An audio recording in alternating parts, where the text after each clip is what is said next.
আর একটু বেলা ওড়নাটা এখানে মেলা রয়েছে নিয়ে এসছে। মর্নিং বন্ধুরা, এইচডি লাইফে তোমাদের সবাইকে অনেক অনেক স্বাগত আর অনেক অনেক ভালোবাসা। কেমন আছো তোমরা সবাই? আশা করি ভালো আছো, আমিও ভালো আছি। তো দেখো একটুখানি জানলাটা খুলেছি, প্রচণ্ড হাওয়া আসছে, বন্ধ করে দিই। আর একটু বেলা হলে আবার জানলাটা পরে খুলে দেবো। তো তোমাদের দাদা ভাই তো কাজে বেরিয়ে গেছে, আর আমি এই যে দেখো বিছানাটা গুছিয়ে নিয়েছি।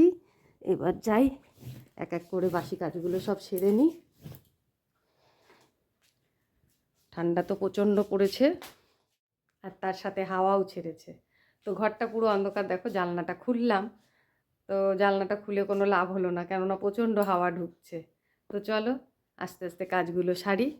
দরজাটা এখনও খুলিনি, দেখো দরজাটা বন্ধ করে রেখেছি। সকালে খুলেছিলাম তোমাদের দাদাভাই বেরোনোর সময়, আবার বন্ধ করে দিচ্ছি হাওয়া ঢুকছে বলে। এই দেখো কীরকম হাওয়া দিচ্ছে, তোমাদের দেখাই। চলো, এই ওড়নাটা এখানে মেলা রয়েছে, হাওয়াতে কীরকম উঠছে, প্রচণ্ড ঠান্ডা পড়বে মনে হচ্ছে আজকেও আবার। তো চলো, ঠান্ডা দেখলে হবে না, কাজগুলো না করলে আবার বেলা হয়ে যাবে অনেক। তো বন্ধুরা দেখো বাসন মাজা আমার হয়ে গেছে, ওদিকে পরিষ্কার। আর এই যে জল নিয়ে রেডি হয়ে গেছি, এখন ঘর মুছবো। আর এদিকে দেখো জানলা দিয়ে একটু রোদও ঢুকছে। এইবার জানলাটা খুলে দিই।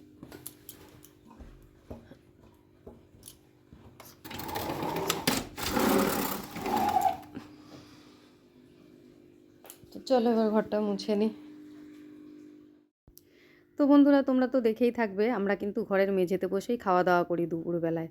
আর এই মেঝেতে বসে খেতে বসলে না, একটুখানি সামান্য তরকারির তেল ঝাল পড়লে ওই জায়গাটা কেমন একটা হলুদ একটা দাগ পড়ে যায়। তো সেই জন্য 2-3 দিন পরে পরেই দেখো আমি শ্যাম্পু দিয়ে মুছি।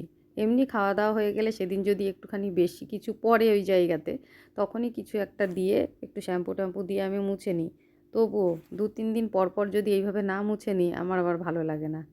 তো চলো ওদিকে আবার গ্যাস আলা এসছে, গ্যাসটা নিয়ে নিই। বন্ধুরা দেখো সেই সকালে ভিডিওটা শুরু করেছিলাম ঠিকই, কিন্তু সারাদিন দেখো আজকে আর ভিডিওটা কন্টিনিউ করতে পারিনি। তো আমি ফিরে এলাম একদম সন্ধেবেলা। সন্ধেবেলা বলতে সন্ধেবেলা না, এখন রাতের বেলা। সন্ধে টাইমটাতে সন্ধে দিয়ে তারপরে এসে চাটা খেয়ে আজকে শুধু বসেই ছিলাম। আজকে সেরকম কোনো কাজকর্ম করিনি সন্ধে টাইমটাতে। আর রান্নার চাপটাও আজকে কম আছে। ভাত আছে, ছেলে আর ছেলের কাকা দুজনে মিলে খেয়ে নেবে, শুধু আমাদের দুজনের জন্য একটু রুটি করব। সেই জন্য এখনও কিচ্ছু করিনি। আর আপাতত আমি দেখো কি করতে বসেছি। এই কাজের থেকে আসার সময় তোমাদের দাদা ভাই কালকে যে শাক নিয়ে এসে চারাটি, বেতো শাকটা খেতেও খুব ভালোবাসে, আর বেতো শাক পেলে নিয়ে চলে আসবে বাড়ি। আর একবারে চারাটি শাক নিয়ে এসছে, তো সেইগুলো নিয়েই এখন বসছি। আর তোমাদের দাদাভাই বাড়ি আস্তে আস্তে তো 11টা বেজে যাবে, তো সেই জন্য আগে শাকটা নিয়ে বসে গেলাম। এইটা এখন বাছবো, বেছে তারপরে শুধু কয়েকটা রুটি করবো রাতের জন্যে।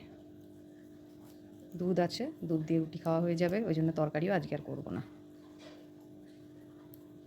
তো দেখো আটিগুলো খুলে রেখেছিলাম না, খুলে নিয়ে এগুলো বেছে নিই। আর ওদিকে ভাতটা গরম বসিয়েছি। ছেলের কাকা ছেলে ওরা একটু তাড়াতাড়ি খায়, ছেলে অবশ্য একটু রাত করেই খায়, ছেলের কাকা সকাল সকাল খায়, সেই জন্য খাবারটা গরম বসিয়ে দিয়েছি। ওদিকে গরম হতে হতে আমি এদিকে তাও কিছুটা আমার শাক ছাড়ানো হয়ে যাবে। এই দুটো আগে বেছে নিই, তাই না? এই দুটো গিট খোলা হয়ে গেছে, এগুলো বেছে নিই, আবার পরে ওগুলো খুলবো। তো বন্ধুরা দেখো শাক বাছা হয়ে গেছে, এখন আমি বসেছি আটা মাখতে। এই দেখো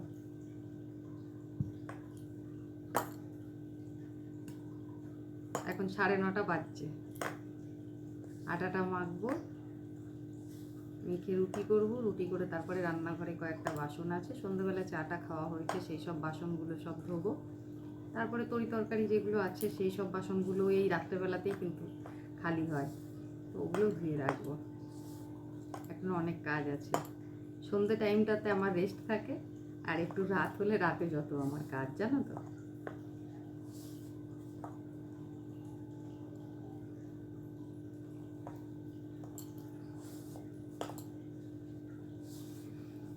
চলো আটাটা মেখে নিই, আবার কথা হচ্ছে রুটি করার সময়। তো বন্ধুরা দেখো চলে এলাম রুটি বানাতে।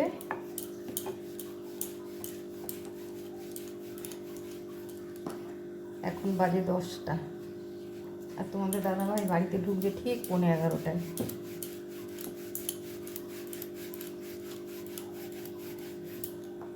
শীতকালে রুটি বানাতে জানো তো কোনো অসুবিধা হয় না, শীতকালে রুটি বানাতে বেশ ভালোই লাগে। কিন্তু গরমকালে যদি রুটি বানাতে হয় ওর মতন কষ্টকর আর কিচ্ছু নেই।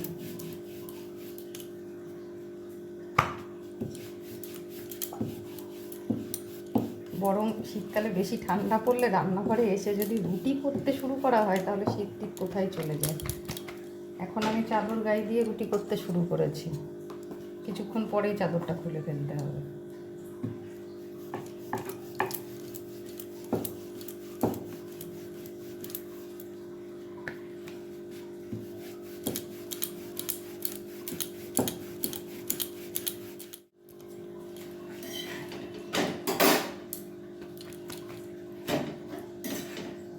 তাওয়াটা খুব গরম হয়ে গেছে, প্রথম রুটিটা একটু বেশিই হয়ে গেল, জোরটা বাড়িয়ে রেখেছিলাম কমাতে। তো তোমাদের বলছিলাম রুটি করতে করতে ঠান্ডা কোথায় চলে যাবে, আসলেও জানো তো রুটি করতে করতে এখন আর অতটা ঠান্ডা লাগছে না।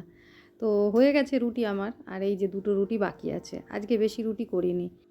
অনেকে দেখি তাওয়ার মধ্যে একটা একটা করে রুটি বানায়, এমনকি আমার বোনও এই জিনিসটা পারে, কিন্তু আমি পারি না জানো তো। আমার একবারে 3-4টে করে রুটি তাওয়ার মধ্যে উলট পালট করে নেব, নিয়ে তারপরে নামিয়ে একবারে 3-4টে রুটি সেঁকে নেব।